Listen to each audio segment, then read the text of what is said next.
So guys, today I need to unpack a problem with you all. For 2024, I told myself that I'd buy a lot less bags, smaller bags that is, and then one really big, amazing bag, which is still of course going to happen. But I think just looking at the floor around me, I went a little overboard. But before we dive into all that, hey guys, my name's Caleb. I post luxury and lifestyle related content every Wednesday, Friday, and Saturday. So if that's something you're into, make sure to hit the subscribe button down below. Consider joining the membership. We have an amazing community.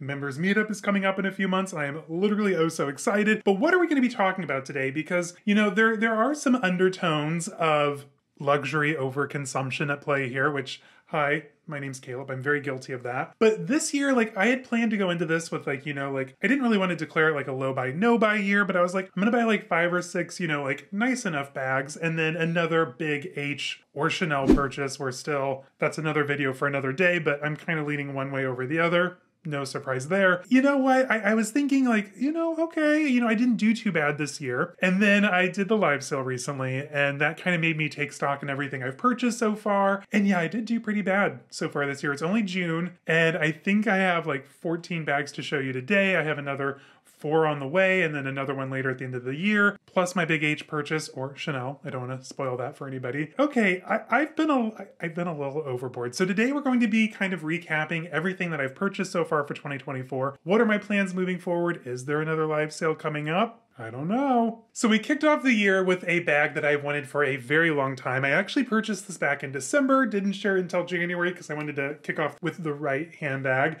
And this is the Ralph Lauren Ricky Soft 33 in the color RL Gold with palladium hardware. And you guys, this one I would consider a good purchase. I ended up, I think I paid just over $1,000 for this one, which is amazing on the resale market for something in this condition, complete set. I have used this one a lot. Like the cost per wear on this item is actually probably, it was still $1,000 and I've carried it, but it's probably pretty low compared to some of the other bags in my collection. Now, this bag, you guys, was a holy grail bag for me. I have wanted one for at least 20 years. So the fact that I added this to my collection in the perfect colorway combo and condition, and I would chalk this one up as a win. This was a good buy. Now, okay, I could totally do this in like numerical or in the order that they were purchased, but there's a lot of bags here, so I'm just gonna kind of grab what's close, talk about it real quick. Was it a win? Was it a fail? Did I sell it? Is it gonna be sold? The next bag though, this was a huge win. So next up for 2024, at least on this list anyway, would be my Celine Boogie. Now listen guys, I talk about this bag all the time. I have filmed shorts about this bag. I've done a review, I've done an unboxing, I've bought more Celine Boogies, or did I? I don't know, you'll have to come back this Saturday for a double 2-part Celine unboxing. This one is absolutely amazing. Celine, as you all know, is a very eponymous French brand. The East-West is gonna be huge for 2024. And I think with its design, it's interesting. So it's still rooted in Y2K, but it's also very minimal, very current, very now. I could see the Celine Boogie fitting well into almost anyone's collection if you love a good open top tote. Like I said, just come back this Saturday because I have a double unboxing, 2 new bags. It's gonna be fabulous. All right, so we've talked about a couple of wins. Let's talk about a fail. This one, it hurts so much because I was so excited. I found it, it was in good condition. I did the Dooney and Bourke cleaning, that link will be down below for the guide. And it is a fabulous bag, but with my sad sloping shoulders, it does not stay on my shoulders. It would be none other than the Dooney and Bourke Vintage Large Bucket Bag in the color black with the British tan trim. Guys, I wanted to love this bag. I did. I was like, this is gonna be my perfect winter bag. I'll wear a big bulky coat, big chunky sweater. It'll be a moment. I think I carried this to Target, and it's one thing carrying it to the office because like you don't really get to like see, does it work, does it not work? But we went on a Target trip and I spent the entire time getting groceries, putting this back up on my shoulder. I'm like, this is not gonna work for me. So sadly, this did go in the vlog sale. It's going to a lovely new home. I'm hoping to ship everything out Wednesday, Thursday, your yesterday, or your today. I don't really know. Maybe Dooney and Bourke all-weather leather bucket bags or shoulder bags are just not my jam. So this was a fail. Now, another fail for almost very similar reasons would be the mini bucket bag. Now, I am 6'7". Yes, surprise if you haven't heard that before. Hi, I'm also tall. I have a shopping problem, and I'm tall. We all have our own vices. This bag, you guys, is the mini bucket bag from Dooney and Bourke, also from around the same period as the large bucket bag. However, sadly, this one, the strap does not go crossbody on my tall frame. I could, it would just be up in my armpit. And with the other bucket bag, we all know how shoulder bags work for me, so I can't wear it on the shoulder. And this one I bought specifically, it's in a nice like marine blue color. The gold hardware is absolutely phenomenal. Like this bag was very rarely ever used by its original owner. This was gonna be like my 4th of July bag. Like we're gonna go see fireworks. I have my Ralph Lauren all-American flag knitwear on. Like it was gonna be a vibe, but didn't work out. This also sold in a vlog sale, so this is going to another wonderful new home with another fellow Dooney collector. But I'm like, why am I plagued with these problems? This was such a cute bag. All right, now let's switch it up and talk about Coach. Coach has forever been my first handbag love, minus Louis Vuitton. That's a story for another day. I had some wins. I also had a fail from the Coach department, so let's dive in.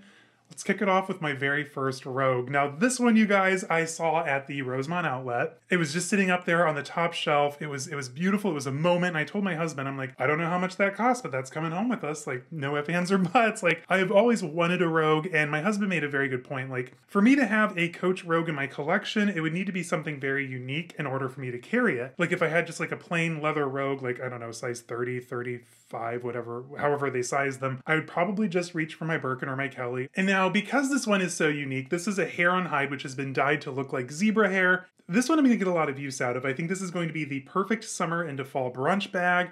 I already have like some linen outfits planned for it. Have I carried it yet? No. I don't need your judgment. This is a safe space. Thank you so much. But this one, you guys, is absolutely fabulous. And there are a couple of, I think there's like a Python Rogue on Coach.com that I'm kind of eyeing right now. So if anyone sees that one show up at outlet, like tell me right away, like take my card. This was a win. Like this was just above and beyond. Sometimes I just set this bag out in my closet just to stare at it. It is absolutely fabulous. I love the Coach Rogue. Now, another bag that I was super excited to add to my collection. It is fabulous. It is old. It's a little rare, so it's not quite as well known. But I found the Coach Editorial Zoe. This is like in the XL size, and this gorgeous taupey suede with the gold chains. Like it is so deliciously tacky, and 2008, 2009. I'm 100% here for it though. Like I have always loved the Editorial Zoes, and the fact that I think this one popped up on shopgoodwill.com is awful photos. I think I paid like maybe 10 bucks for it, like literally no one bid. These sell for quite a few $100s still on the resale market, like almost $1,000. I think for some listings. Are they gonna sell? No, because it's a not well-known bag from 10, 15 years ago. This bag, you guys, it is amazing. This suede is just phenomenal. Like I'm seeing this with like a bomber jacket or even like a denim jacket in the fall. Like this is going to be my fall go-to. It is huge. It is ludicrously capacious and minimal branding. You just have the Coach stamped here into the suede. Of course, the classic Coach hang tag. And overall, like the previous owner did not carry this thing, which is such a shame because these were not cheap when they were new. Trust me. I think these were like $500, $600, $700 new back in the day. I got it for 10 bucks. That is a win in my book. You all know, I've said it before, I've said it again, I loved the Coach Bleecker collection. Not the newest, most recent one, like, let's be serious. I loved like that 2007, 2008 era Coach Bleecker with that beautiful, thick, rich, vegetable-dyed vachetta leather. So I went a little ham and bought 3 Bleecker bags this year, and I am not mad at all. So these are all lined in that beautiful Coach Tattersall lining. This is the Coach Bleecker Felicia, which again is like an XL editorial style hobo. Like it is absolutely massive. I think this one originally retailed for $7.98 back in the day. Again, I don't even think I paid 20 bucks for it. The photos on this bag, you guys, were horrendous over on shopgoodwill.com. The interior was disgusting. So many stains. It had it was bad. Like this bag had not been well treated, which from the outside you would never tell because I did such a good job rehabbing it, but the interior took a lot of shout spray, a lot of OxyClean. I was able to get all those stains out with the help of my husband. We were both in the shower trying to filter out all the soap from the lining on this bag, but again, 100% a win. I love this bag, and this is going to come in clutch during these colder months that we're heading into. Well, after we get through summer. All right, so next up for Coach, we've got a fail, and we have a win, so let's start off with the fail first. I found the Coach Bleecker duffel in the color wine. And again, I had already purchased some SLGs that were wine from the Coach Bleecker collection. So I'm like, you know what? I've been talking about how burgundy is going to be the color of 2024. I love the Coach Bleecker duffel and I love the color wine. So when I found one of them pop up, I was like, okay, you know what? I'm gonna bid, I'm gonna get it. And you know, as bag collectors, I can't be alone in this, but sometimes when you open up a box, like you just don't feel it. Like right away, you're just like kind of like ho-hum. Like, I mean, it's a nice bag, don't get me wrong. It just didn't give me that feeling. So this went into the live sale last week. So this also has a wonderful new home it's going to go to. And it is a gorgeous bag, don't get me wrong. It's me, it's not you. I just didn't have feelings for it. Now, conversely, on the other side of that coin, I did have a win when it comes to the Coach Bleecker duffel. I found the color bottle green. Now, bottle green is one of the rarest colors when it comes to the Coach Bleecker collection. Highly collectible. These sell for a pretty penny still these days. Now, with this style, you can go crossbody, you can go on the shoulder like I showed you with the wine colorway. Again, lined in that beautiful Coach Bleecker Tattersall lining. This one, you guys, is a vibe. I carried this one for a full week so far, and it's comfortable. It's that beautiful, thick, rich leather. It just molds to the body. If you can get your hands on one of these, definitely do it. I'm gonna keep mine probably, but it might show up in a live sale eventually for the right price. So this is another one that I kind of forgot about. It's PTSD. I'm like filing it way back in the ethers of my mind. This one is the Dooney and Bourke Essex, but the Arrowhead edition. So this is a very rare bag. It is the brown on brown. It is stunning. It is in great condition, but if you've been here for the saga, then you already know the previous owner cut the strap.